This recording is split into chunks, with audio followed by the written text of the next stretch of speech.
Saudara, sejumlah santri salah satu pondok pesantren di Karawang, Jawa Barat menjadi korban pelecehan seksual yang diduga dilakukan guru mengaji sekaligus pimpinan pondok pesantren itu.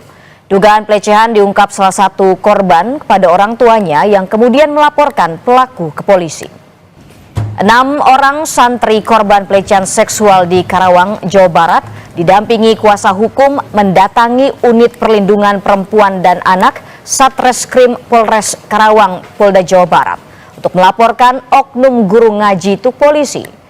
Diperkirakan masih banyak santri yang menjadi korban. Pasalnya, berdasarkan pengakuan, ada sekitar 20 santri yang dilecehkan terduga pelaku. Unit Perlindungan Perempuan dan Anak Satreskrim Polres Karawang secara maraton memeriksa 6 santri korban pelecehan seksual. Akibat pelecehan, korban trauma atas peristiwa yang dialaminya hingga beberapa santri menolak kembali ke pesantren. Saat ini Satreskrim Polres Karawang, terutama unit PPA, sudah melakukan pendalaman. Kita sudah memeriksa beberapa saksi.